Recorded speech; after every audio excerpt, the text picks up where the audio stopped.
चलो ये इसके बाद देखो क्षार, इसे कहते हैं बेस।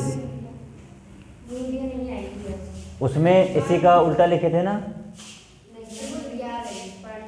अम्ल का जितना अम्ल के बारे में लिखे हो उसी का उल्टा लिखना है। जैसे अम्ल का क्या लिखे थे, pH 7 से क्या हो जाएगा, अधिक।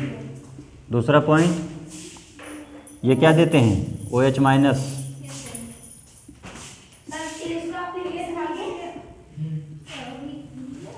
लेकिन इसमें ये मत लिखना कि ये हाइड्रोजन को विस्थापित करेगा, इसमें लिख देना कि ये अपक्रिया करके सम आयन देते हैं।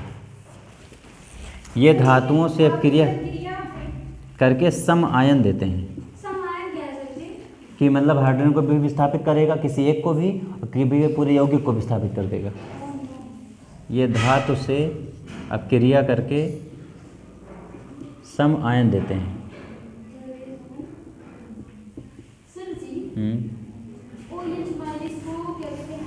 Hydroxide, hydroxide ion minus ion देते हैं।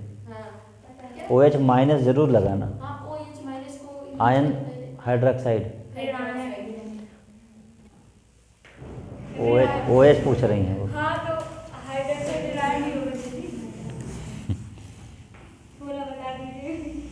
सही, अरे सही हो। अब देखो इधर,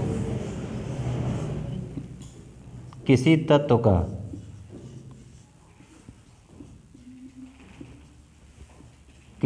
का प्रोटॉन,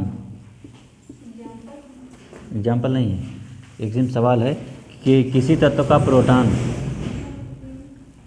किसके बराबर होता है, इलेक्ट्रॉन के बराबर होता है।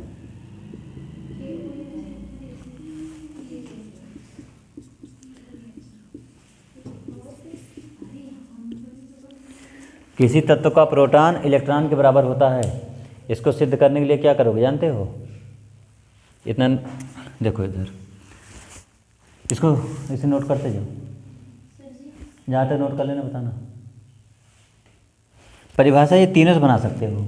जैसे हम अभी तक अम्ल या क्षार किसी भी इतनी परिभाषा थी, H+ देता है, OH माइनस देता है, लेकिन अब हो सकता है कि इसको भी लिख सकते हो, इसको भी लिख सकते हो, इसको भी लिख सकते हो, थोड़ा सा बड़ा आंसर हो जाएगा, तो जो नंबर फुल मिलना होता है पूरा मिल जाएगा। जैसे अभी तक यही लाइन लिखते थे ना कि जो जलीय विलयन OH माइनस आयन देते हैं, आप क्या लिख दोगे कि OH माइनस आयन देते हैं और इनका pH मान 7 से अधिक होता है और ये धातु से क्रिया करके समायन देते हैं।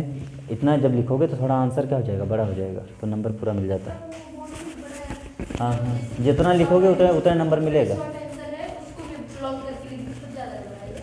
जैसे शॉर्ट आंसर उसमें रहेगा ना, जैसे उसमें मान लो पूछा कि अम्ल क्या है, तो तुम्हें पता है कि H+ आयन देता है, अम्ल हो गया ना, लेकिन तुम ये पूरा कम से कम 3 लाइन या 4 लाइन का होना चाहिए। शॉर्ट आंसर भी कम से कम 4 लाइन का होना चाहिए, क्योंकि लिखने पे नंबर मिलता है। जितना कम लिखोगे समझ जाएगा कि आंसर।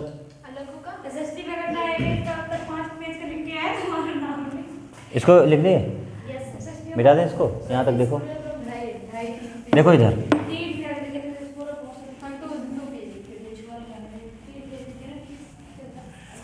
अभी जो एक लाइन लिखे थे कि किसी तत्व में जो प्रोटॉन होता है इलेक्ट्रॉन के बराबर होता है, तो किसका? क्षार में बहुत सारे हैं। C एक बात क्या लगा दो, OH होना चाहिए बस, वो भी क्या, सिंगल OH होना चाहिए। इसमें एक चीज़ और लिख देना उसे नीचे पॉइंट करके कि इसमें OH एकल होता है, इसमें OH एकल होता है। बुझा चूना,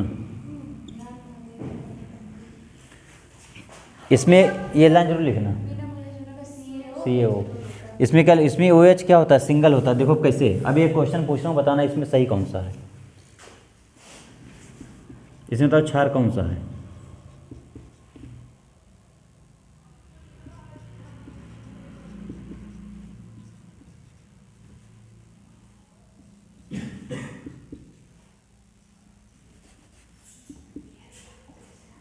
बताओ।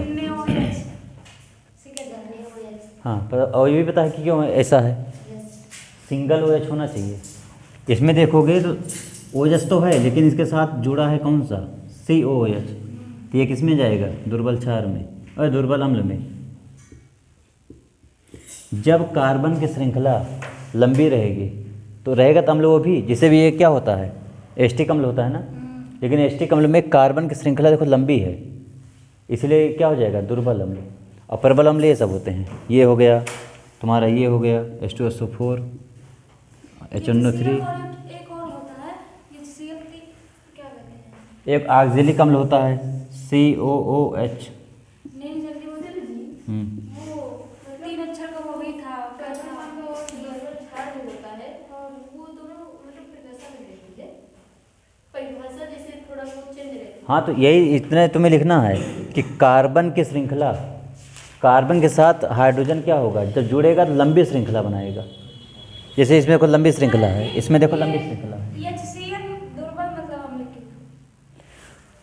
क्योंकि देखो हमेशा बताए थे कि 4 है तो क्या रहेगा, वो धातु अधातु दोनों, इससे कम है तो धातु, इससे अधिक है तो अधातु। तो क्लोरीन का क्या होता है 17, यानी वो गैसीय अवस्था में है ना। जब कोई चीज़ गैसीय अवस्था में रहती है तो इसको हम लोग लिक्विड बनाने के लिए क्या करते हैं, उसके अणुओं को पास पास लाते हैं। जब दूर से किसी चीज़ को लाओगे तो दुर्बल में रहेगा वो, क्योंकि जब कोई सामान दूर से घसीट के लाओगे तो कुछ सामान रास्ते में क्या हो जाएगा, घिस के छूट नहीं जाएगा, तो आते थे यहाँ तक क्या हो जाएगा, कमज़ोर हो जाएगा। तो जो कमज़ोर विलयन होते हैं उन्हीं को कहा जाता है दुर्बल अम्ल। और इसमें 2 चीज़ देखना, कार्बन की श्रृंखला जरूर देखना, जैसे ये सब हैं, इसी में भी एक ऐसे लिख देते COH, ये लिखा तो है, इसी का होल ट्वाइस, इसे कहते हैं ऑक्जेलिक अम्ल। इसमें भी अगर देखोगे तो कार्बन की देखो लंबी श्रृंखला है, लेकिन इस सब में लंबी श्रृंखला नहीं है, तो ये सब प्रबल में आएगा, ये दोनों, ये क्या इसमें जाएगा, ये दुर्बल में जाएगा, ये दुर्बल में जाएगा। ठीक। अब जो क्वेश्चन पूछे थे कि देखो क्वेश्चन था कि जो प्रोटॉन होता है वो किसके बराबर होता है, इलेक्ट्रॉन के, इसको सिद्ध करना है। तो रदरफोर्ड एक वैज्ञानिक थे, उन्होंने कुछ बताया था, याद है, एक चित्र बना था इसे, बीच में क्या होता है, नाभिक, नाभिक में क्या होता है, प्रोटॉन और न्यूट्रॉन, इलेक्ट्रॉन इसके चारों तरफ घूमते रहते हैं। अब ये क्वेश्चन ये कहेगा कि प्रोटॉनों की संख्या किसके बराबर होती है, इलेक्ट्रॉनों की, और इलेक्ट्रॉनों की संख्या को क्या कहते हैं, परमाणु क्रमांक, इसे कहते हैं परमाणु क्रमांक। ये तीनों एक ही चीज़ है। पूछेगा मान लो कि सोडियम 11 क्रमांक होता है, बाहर कितना होता है 23, पूछेगा इसमें कितना प्रोटॉन और कितना इलेक्ट्रॉन है। अगर चलिए 22 लिख देंगे तो गलत हो जाएगा।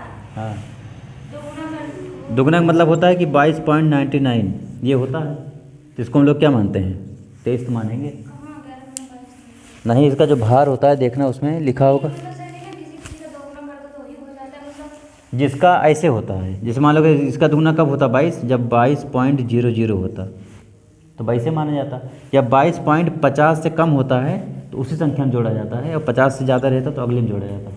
नियम जानते हैं मैथ वाला, वही नियम इसमें लगा है। 22.99 है तो फिर ऐसे लिखना पड़ेगा 22.99, तब सही हो जाएगा। अब यहाँ देखो, अब कोई 22.99 याद करना कठिन है क्योंकि पॉइंट में है, अब 23 याद करना आसान है। अब यहाँ देखो कह रहा इलेक्ट्रॉन कहाँ होता है, यहाँ, ये बाहरी कक्षा में क्या होते हैं, घूमते रहते हैं, और जो घूमता रहता है उसका कोई भरोसा नहीं है, ये भी जानते हो। हाँ, इसीलिए क्या कह सकते हो, लेकिन प्रोटॉन हमेशा एक जगह रुका रहेगा, स्थिर रहेगा, तो इसकी तो है लिमिट कि ये कहीं भागेगा नहीं। तो प्रोटॉन होता है इलेक्ट्रॉन के बराबर, लेकिन इलेक्ट्रॉन प्रोटॉन के बराबर नहीं होता है। तो पूछेगा कि सोडियम में कितने प्रोटॉन हैं और कितने इलेक्ट्रॉन हैं, अगर ऐसे मान लो पूछ लिया, तो जो क्रमांक होता है, परमाणु क्रमांक बराबर क्या, इलेक्ट्रॉन, इलेक्ट्रॉन बराबर क्या, प्रोटॉन, तो क्या लिख दोगे, मान लिया पूछेगा तो 11 हो जाएगा। लेकिन मान लो पूछ लिया कि सोडियम में कितने न्यूट्रॉन हैं, तो न्यूट्रॉन बराबर क्या होता है, सूत्र बताओ इसका। उसमें से सब घटाना, हाँ, न्यूट्रॉन बराबर होता है द्रव्यमान संख्या माइनस प्रोटॉन संख्या। वो 23 में से 11 घटाएंगे, हाँ, तो कितना आ जाएगा, 23 - 11 बराबर कितना बचेगा, 12। 12 क्या निकला, न्यूट्रॉन। अब जरा तुम लोग निकाल के दिखाओ मुझे मैग्नीशियम का, मैग्नीशियम का कैल्शियम का, 12 होता है मैग्नीशियम सर जी कभी वो निकाल के इसमें प्रोटॉन इलेक्ट्रॉन न्यूट्रॉन तीनों निकालो। इन दोनों में